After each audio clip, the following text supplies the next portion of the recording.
Okay, let's talk a little bit about different types of food that I often recommend. I often recommend raw or freeze-dried raw or gently cooked raw. And I've had some clients lately who are a little confused about that terminology, and it can get confusing. So we need to recap that. So first of all, this information is in my nutrition guide here on my website. Click nutrition guide, and then there's about 15 sections about everything. Sourcing is one of them. Another one is this is what freeze-dried food is. So we're going to talk about those things, but we'll recap all the types of food as quickly as we can also. So first, dry kibble and the canned food, the kind of discount food you buy at the grocery store or the feed store or something. It's terribly sourced ingredients. It's dirty food. It's like the pink slime that you've seen on some videos that they make chicken nuggets out of and things. It's really bad stuff. Most of my clients are getting away from that, thankfully, because that's what we have to do to get healthy. You can't be healthy on that stuff. Okay, next up is air dried food. So here's a few air dried foods. They look like the dry kibble, but one of the things about them is because they're not cooked at such high temperature, and they're usually a more quality ingredient from somewhere like New Zealand or Canada instead of the way we grow ingredients in the United States are really, really bad.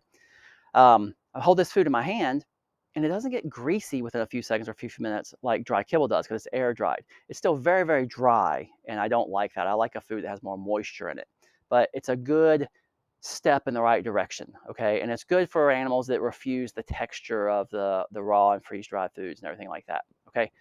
So next is raw. Raw is what nature intended. The raw foods generally have a lot of organs in them. If your dog went out in the backyard and killed a chicken or a squirrel, or a cat kills a mouse, they eat all the organs. They eat the liver and the heart and the lungs and the kidneys and the spleen and the adrenal glands and everything. Whereas most of the food we buy in the store, especially the kibble and the canned food, is just muscle meat. Muscle meat like chicken breast, chicken thigh, ground up hamburger, it's good protein, but that's all it is. The vitamins and minerals are all in the organs. The raw foods generally have the organs included. The raw is frozen, and that's the preservative process. It doesn't need the preservative chemicals in it because the freezing keeps it preserved. So these brands I have here, a few brands I like and use, these are in my freezer. The processing makes them kind of gray and takes the color out of them, and I don't like that about them. I also have the ingredient list here. So this one company, this ingredient list is relatively short, okay? They've got the meat and the organs and a few other things, and that's it. That tells you, if the ingredient list is short, that the quality of the ingredients is great. That means that these ingredients have all the vitamins and minerals in them, and they don't have to add a bunch of vitamins and minerals. And then I've got, here's some Darwins in my freezer. I like this better because it still looks like red meat. It doesn't have that dull gray color that the other ones have. Um, oh, back to the raw meat that I do have here. So here it is frozen in the freezer. That's a preservative. Then we put it in the refrigerator for a day or two to kind of thaw out. So here I can see I poke my finger in it and it leaves a little indentation, so it's thawed. And then when it's time to feed it, tomorrow, we'll leave it out or we'll put it in another bowl of hot water to kind of bring it to room temperature. The dogs need to eat the raw frozen food more at room temperature.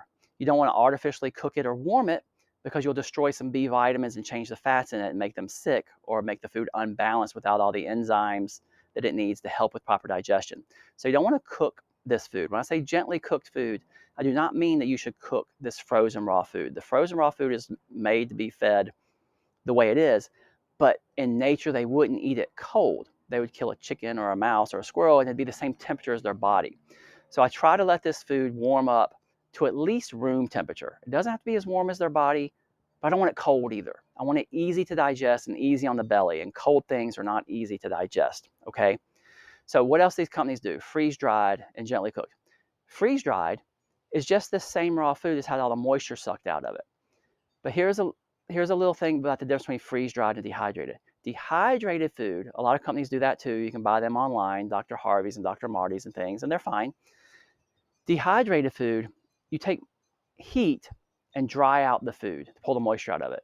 When you pull the moisture out of it, it's not as likely to get contaminated or grow bacteria, and it's kind of a preservative process, and it's easier to ship. And you rehydrate it at home. You don't feed it dry, you rehydrate it at home.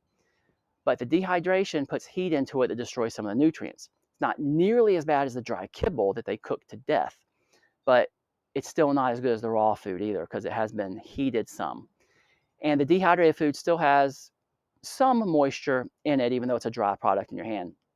Freeze-dried, on the other hand, the freeze-dried is what confused people. You hear the word freeze, and you associate that with the frozen raw food. Freeze-dried has been dried out at very low temperatures below freezing. They use like liquid nitrogen or something for this. The freezing process sucks all the moisture out of the food, and then that turns into ice. And they put that in a vacuum, and the vacuum sucks all the moisture out of the air.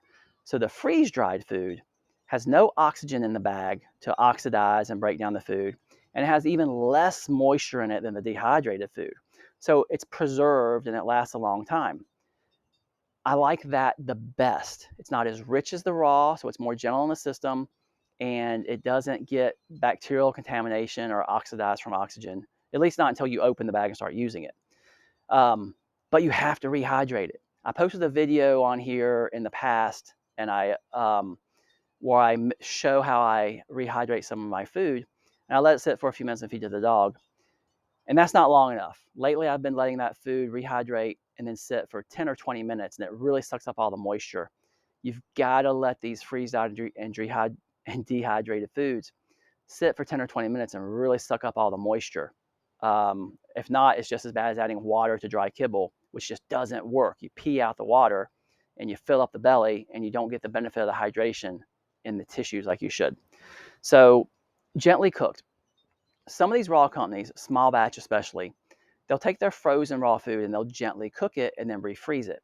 Makes it easier to digest. It's not as rich as the raw, similar to the freeze dried, but it's still frozen and gently cooked, and it's a different texture and a different feel, and some animals like it better than the freeze dried. So when I mentioned gently cooked, the companies have already gently cooked it. And if the cooking process took out some of the B vitamins or changed the fats, they've fixed that before they put it back in the bag.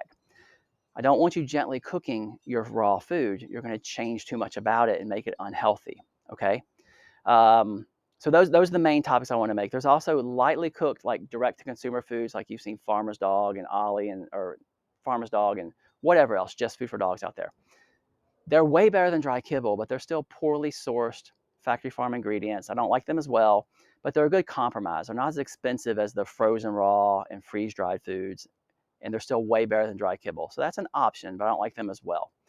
Um, okay, I think that's all for now. We'll talk more about the sourcing of the ingredients in another video, and we'll get to what's on the bag, the labeling lingo, and how the ingredients are listed on the back in a few other videos. Thanks.